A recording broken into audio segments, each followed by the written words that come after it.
First of all, thank you to everyone. I'll try to do my best to make sure I share my experiences with you and whatever learnings I have working on the data management and governance space, you take away something from that. Yes, about me, I'm a staff engineer with Amex. Passionate about, I've been doing data engineering for last 10 years. Pretty much, I think I was just attending one presentation by a famous YouTuber, Seattle data guy. So he was talking about he has been in this industry for 10 years in data engineering. So pretty much similar experience. But I've been working on different tech stacks. And you will see me doing two things with data, either doing some data engineering work, building some insights and analysis, or recently, I have been very focused working on building some applications which can help us improve or enable the data management lifecycle of the data, right? So, or help us efficiently manage the data lifecycle of the data. I live in Phoenix with my family. So these are some of the things that we're going to cover today. I think we'll just keep it as a surprise. Let's move on to the next slide. So let's discuss about what is data management and governance and what it means for me, right? I don't say it's exhaustive or it's a full, complete definition, but what it means, or in my area, what I learned over a period of time, these are two things that we typically talk about: data management, data governance, right? And how they coexist, and how they help each other. So when you talk about data management is a practice to enable us, which enables us to manage the life cycle of the data, right? It has various components which you see in this purple color, like data lineage, metadata and cataloging, data security, data quality, data integration. And probably there are more, right? But these are one of the key pillars of data management. Think about when you get the data, starting from its inception all the way till destruction. These things will help you. These tools will help you manage the life cycle of the data, right? When you get the data, you have to make sure data is coming from the right source. You have to make sure data is of high quality. You have to ensure data is secured. And when you store it, you need to make sure all the things which your InfoSec or CISO teams are telling you are doing that, right? You're encrypting the sensitive data. Then metadata and cataloging, right? These are very important things. Without that, we cannot do many of the functions in data engineering, right? We need to make sure that we have the right metadata in place, whether it's metadata coming directly from the physical data sources or the data sources or the metadata which we are generating using some other principles or practices, right? And then we have data lineage. Data lineages talks about how do we ensure that we know that data is coming from right source, what is the origin of the data, what kind of transformation it has gone through, and where it lands, right? And then eventually where it is being used. That defines the data lineage, from source all the way to its consumption. And then there are other things like data retention, right? You need to ensure that if you have the data, you need to retain it to a certain extent, and then eventually destroy it. And then there are data governance policies, or data governance. It's a framework of policies and procedures or standards, which helps this data management practice. You cannot do data management effectively without having the right policies and standards in place. So that's why they go hand in hand. So it's very important for an enterprise. If they really want to scale their data management practice or scale it to a level they want, they need to have the right policies and standards and procedures in place, which defines this is the bare minimum you need to do, right? There doesn't have to be the exhaustive, but this has to be bare minimum. Every data mart in the company or every database in the company needs to adopt. So these are policy standards. It needs to look at the regulatory compliance, like what are the local rules, international laws, which is governing the space, right? And other things like accountability and transparency. How do we ensure that we have accountability all the way from inception till the destruction? We need to make sure that we have those stewards in place who owns their data, right? So these are the governance principles that goes hand in hand along with data management practice. Now, what is metadata, right? So we'll focus for this discussion, we will focus on metadata. And I think metadata is one of the very important aspects. If you really want to manage your data well, and if you want to scale it to a level you want to adopt it for your entire enterprise, this is one thing we should need to focus on. We need to make sure that we have right automation, right tools in place to capture metadata at different levels. And so to me, if we have to define what is metadata, metadata is data about data, right? It talks about, it gives your context to your data. Data sitting in a table or in a database does not mean anything to your consumers if you don't have the right metadata tag to that, right? Just looking at the table names may not be enough, right? But if you add things like description to that table, if you specify the column names, what is the description for each column, that makes more sense to the consumer of your data, right? So those information is important. So let's take an example, right? So I think this is something, it's a real story, which when I was building this slide, I was thinking about what should I write about metadata, right? I mentioned this word data about data. And my fourth grader was sitting next to me. And and that day she had a book which she got from her library, from school library, and it was Harry Potter's book. So she asked me about this question, Papa, what is metadata? Because subconsciously, she has been hearing me talking about this term for last 2 years, because I've been working on data management space. And when I asked her, what do you mean? What do you understand by metadata? She said data about data. Okay, so what is data about data? What does it mean for you? So we decided to take one exercise. She had a book which she got. I told her, let's take this book as an example. Let's assume this book which you got from the library, the content of this book is the data, right? Now, if you have to sell this book to somebody, what information you add so that it's easy for others to understand what this book is about, right? And I gave her a hint. Most of your metadata is on the front page or the back page of your book. So that made it easier for her. So she looked at the front page. She looked at the title. Okay, title could be one of the metadata. Age level, author, genre, summary. If you go look at the back, it says about summary of the book, right? And the year published. So all the information she was able to find in the book title or front or the back page. Then I question her again, is this information enough for you to sell this book, or you need some more information? Then she thought about some more time. Then she said, maybe, Papa, we need to add condition of the book, because it's a rental book, so it's not new. I should mention the condition of the book. I said, very good. So this information is not readily available, but you have to somehow figure out some more metadata to make it more relevant for your consumers, right? So we thought about some more scenarios, and she came up with 2 more scenarios. Okay, condition is one of the good metadata, which is not there. You have to look at the book to understand what's the condition of the book. And maybe the rental period, because this was book she took as a rental from the library, so she has to return it within 3 weeks, right? All that doesn't make sense for the user or who was buying this book, but it's something it was relevant for her. So we have to connect this example with what I was talking before. Think of rental period as a retention of your data, right? And it's 3 weeks. And if you don't return your book within 3 weeks, you're going to get penalized, right? Your library is going to charge you some money, and you may have to take an action to either extend it or return it back, right? So think about your data in the same way, where we have regulators, auditors looking at how long you're retaining this data. And if you don't archive it or delete it on a time, you will be penalized. Your auditors will catch you, and then they're going to put some heavy penalty on that. So these are so I think the idea about this is metadata is something very visible to the naked eyes. You look at the physical data sources, you can find that information. Some of the information you have to really, harness on your own, working with your data stewards, your owners, and things like that. Right? Now, what types of metadata do we have, right? So technical metadata is a one we see here, right? It's something which is readily available from your physical data sources. The one which is very challenging is the declared or business metadata. The name itself says it's something where you need somebody from business to really tell you what kind of information is this, right? The person who owns the data, he needs to declare what are the business terms, what is the business name and description of this data. The classification of this data, is it secret, is it public, is it internal, things like that, right? Retention schedule and things like that. Operational metadata is something you get from your data engineering pipelines.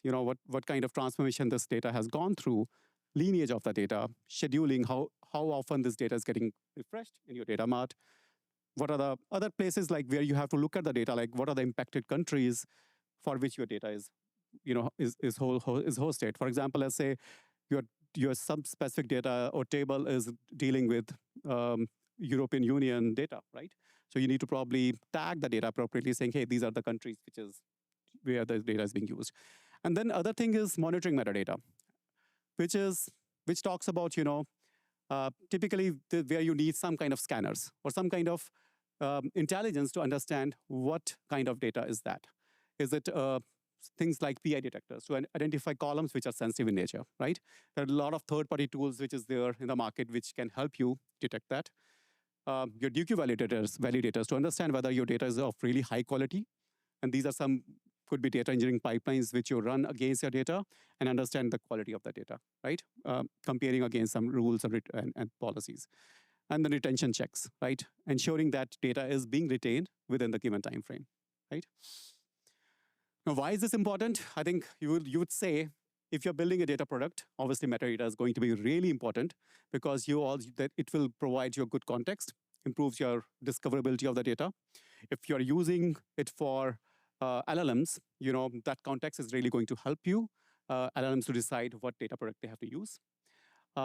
Enables data lineage and traceability, strengthens governance and compliance. Obviously, if you have a good metadata, because this metadata is going to be used for a lot of your data management activities.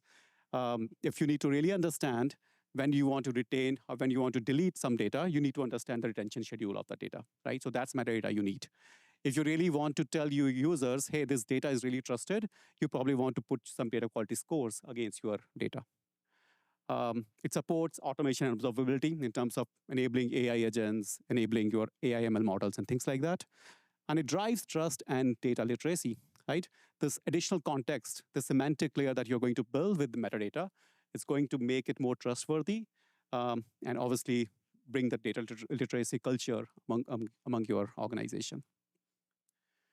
So what are the major challenges that we face when we have to get this metadata at scale for a big company like Amex, right? Where we talk about, a scale when I talk about is we have 3,000 databases in our on-prem infrastructure. We have around 4 to 5 data marts. We have around a big data warehouse, which is a central data warehouse around with 10,000 tables, right? And this is all the metadata that we have, or sorry, all the tables that we have. And the one thing which we struggle is ensuring that we have the right context for every data. We have to really make sure that the data that we have, is it something consumable or is it just useful for an application which is using it, right? So the biggest challenges that we have is understanding the landscape of our data because there are so many information spread across so many systems or databases. We deal with multiple, tech stack where the data is stored, right? RDBMS, NoSQL, data marts, data lakes. And we need to figure out how we extract metadata from all of these places. Unstructured data. Now, this is also adding obviously more challenges for us because it's just not the structured databases, but it's also about unstructured data. Data is sitting in files.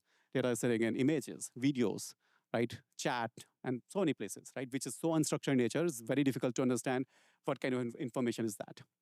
Obviously, there are AI models which we can use to make it work, but this is still a challenge. Keeping up with business metadata. Like I said, a lot of declared metadata depends on your knowledge base within the company, your humans, your data owners, data stewards. And if you cannot scale that team, you need to think about other solutions which can help them do this work faster, right? Maybe making AI agents who can help come up with those business context and things like that, right? Managing metadata staleness. So if you have the metadata and you're just getting this information at certain frequency, the speed which we are these days making changes in our applications, in our data sources, it becomes stale very fast, right? So how do we ensure that we have always the latest and the greatest copy of the metadata on our space? And enterprise-wise integration. So last but not the least, obviously we'll have to integrate with all the data sources to scan those metadata from them. And how do we ensure that we do that integrations at scale, connecting with 3,000 databases and different data marts. So in this case, Airflow came to us as an enabler. It was a very, very, I think, organic choice for us. We looked at multiple tools. Um, we wanted some place because the thing was, when we started this journey, we had tools already available with us. We have third-party tools which were doing SD scanning, like InfoSec typically has those tools.